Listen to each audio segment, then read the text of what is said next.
굿모닝 마켓입니다. JP모건이 또다시 은행권 위기 전면에 나섰습니다.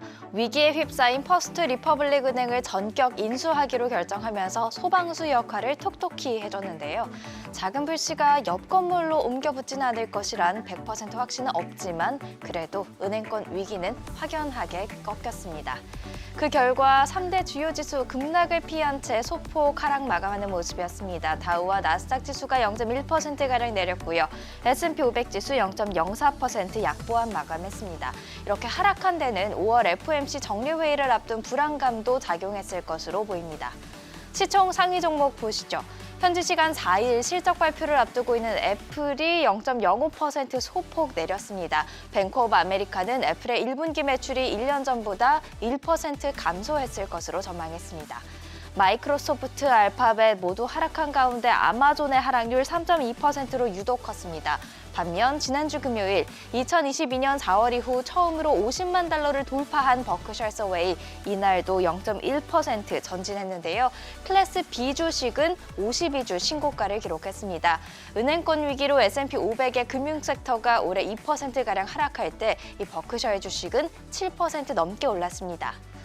이어서 엔비디아 강세 보였습니다. 엔비디아 4.18% 강세였는데요. 온 세미컨덕터가 호실적과 긍정적인 가이던스를 제시하면서 급등하자 반도체주 분위기가 전체적으로 좋았습니다. 이어서 메타가 1.2%가량 올랐고요. 테슬라는 1.5% 내렸습니다. 이어서 보시면 엑손모빌 3.1% 꽤 크게 내렸는데요. 2020년 이후 주가가 많이 오른 만큼 재평가가 필요한 시점이라며 골드만삭스는 매수에서 중립으로 투자 의견을 하향 조정했습니다. 퍼스트 리퍼블릭 은행을 전격 인수하기로 밝히면서 뉴욕 증시의 소방수가 돼준 JP모건 체이스 이날 2.14% 올랐습니다. 2008년 글로벌 금융위기로 무너진 워싱턴 뮤추얼과 베어 스턴스 등을 인수한 데 이어서 퍼스트 리퍼블릭 은행까지 떠안는 건데요. 이번 인수로 26억 달러의 일회성 이익이 발생할 것으로 추정되는 가운데 향후 18개월 동안 구조조정 등의 비용으로는 20억 달러가 들 것으로 추정됩니다. 한편 인수 결정이 난 후 애널리스트들과의 통화에서 제이미 다이먼 JP모건 회장은 이번 위기는 대부분 끝났다라고 말을 했는데요. 다이먼 회장의 발언 함께 보실까요? 이번 위기는 대부분 끝났다. 다른 작은 것들이 있을진 모르겠지만 이번 인수가 거의 모든 것을 해결해 줄 것이다. 이렇게 긍정적인 전망을 밝혔습니다.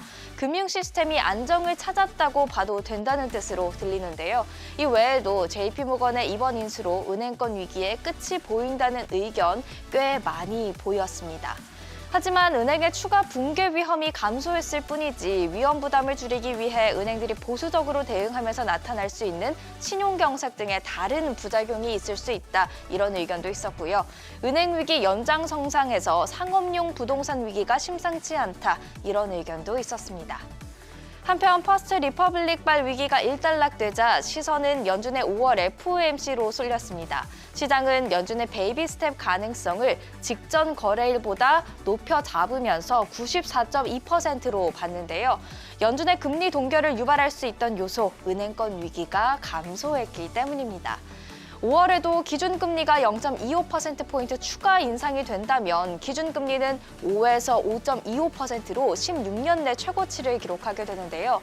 다른 금리 인상 사이클과 비교해봐도 2022년 검은색 선입니다. 금리 인상 폭이나 속도, 비교가 안 될 정도로 크고 또 빠릅니다.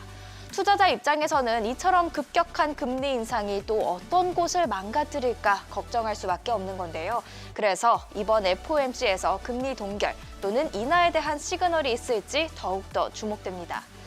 올해 FOMC 투표권을 가진 연준 인사들 대부분 매파 성향이 강합니다. 비둘기파와 중도파로는 4명 정도가 있고요. 나머지 다 매파로 볼 수가 있는데요.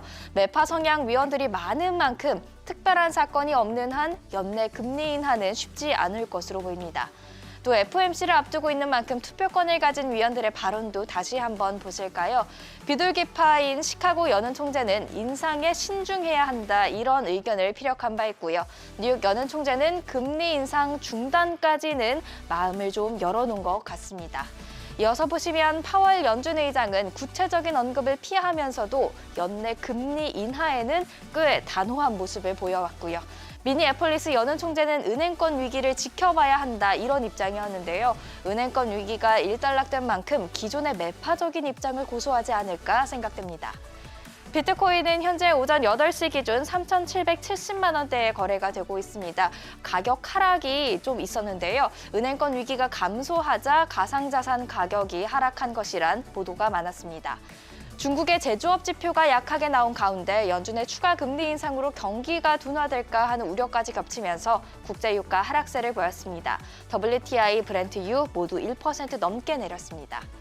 5월 FOMC 회의를 앞두고 국채금리는 오름세였습니다. 10년물이 3.57%로 올라왔고요. 2년물은 4.141%를 기록했습니다. 지금까지 굿모닝 마켓이었습니다.